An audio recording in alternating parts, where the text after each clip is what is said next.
Bueno, a ver.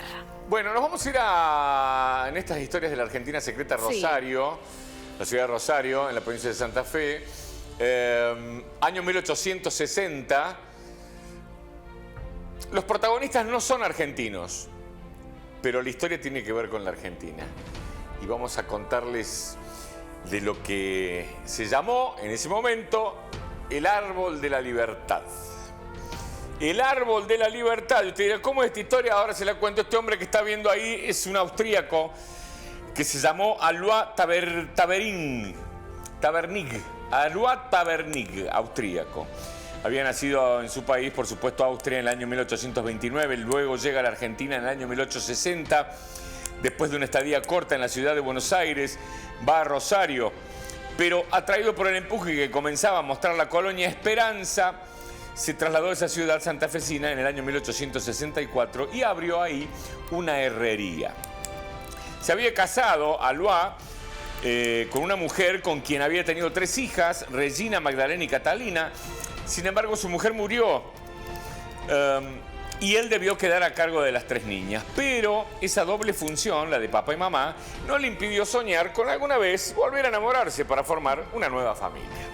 Y así fue que ocurrió. Pero este aquí, que Alois era católico, practicante, y conoció a Esperanza, una joven protestante. Claro. Magdalena Moritz, 18 años menor que él, se enamoraron y al poco tiempo él le propone matrimonio, algo que para la época era imposible. ¿Por qué era imposible? No por la diferencia de edad, sino porque uno era católico y el otro era protestante. Claro. Estamos hablando de 1860, muchachos, ¿no? Tenemos que poner la cabeza en esa época. Por ejemplo, no existía el registro civil ni el Código Civil, hablamos del año 1867, y un diario de la época dice que el cura se opuso a celebrar el matrimonio, diciendo que si la novia era protestante y el hombre era católico, ¿cómo iban a casarse? Bueno, eso era lo que se pensaba en la época, ¿verdad? Sin embargo, otra versión dice que el motivo del párroco era de índole personal. Algunos de los colonos que iban a misa los domingos a la iglesia frente a la plaza dejaban sus arados y sus herramientas necesitados de reparación en la herrería de este hombre, frente al templo, mientras asistían al servicio religioso.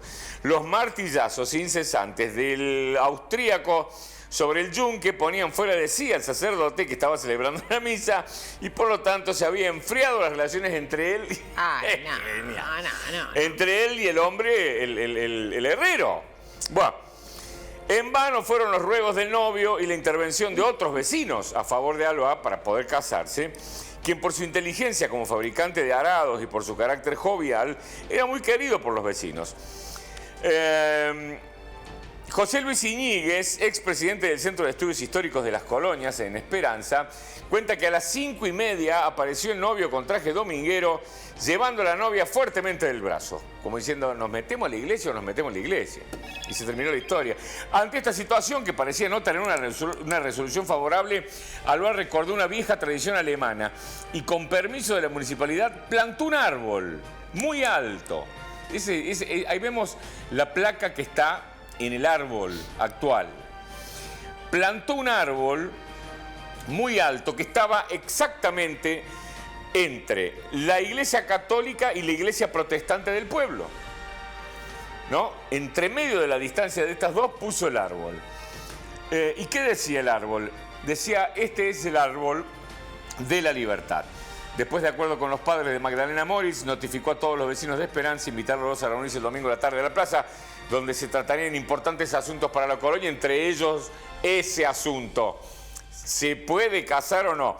5:30 de la tarde apareció Luis, el novio, con traje dominguero, llevando a la novia.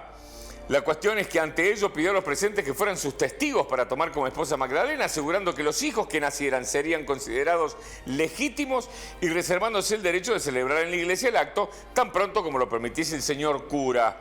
Sí, había un problema personal ahí. Cuando parecía que el amor se iba a imponer sobre la religión, al día siguiente el cura se presentó en la casa de los novios para notificarles que estaban en pecado, ya que el matrimonio no tenía validez. Y eso fue el día siguiente, o sea, mirá cómo fue. Se terminó. Alois, que tenía muy en claro que su decisión ya no tenía marcha atrás, le dijo, padre, No trate de enemistarme con mi esposa, ya que para mí la familia es lo más importante. Finalmente, el obispo de Paraná debió reconocer el matrimonio y tiempo después la pareja se casó en la iglesia de Esperanza Hermosa. Con Magdalena Moris, bueno, tuvieron 3 hijas más mujeres y 3 hijos varones. Bueno, hermosa historia. Yo me pongo en el lugar de la creencia y de la cuestión social y cultural de la ese época. momento. ¿No? Y claro, hoy en día son cosas que son inadmisibles, ¿no? Porque la verdad que... y que ya no pasan hoy, por supuesto. Claro, pero imagínate en ese momento. Matrimonios hemos visto hasta de, por ejemplo, yo tengo una pareja amiga que él es católico, activo y ella es evangélica activa. ¿No? Y se casaron por iglesia, pero cuando hay reuniones en la casa, se reúnen, cuando hay reuniones, por ejemplo, de una parroquia, ella no participa de la reunión. Claro. Claro, se respeta cada uno su... Pero, digamos, no hay cuestión de decir, che, no vengas acá con... No. Y cuando ocurre lo contrario, él tampoco participa. Pero digo, hace un montón de años que están casados, muchos años, con hijos y todo.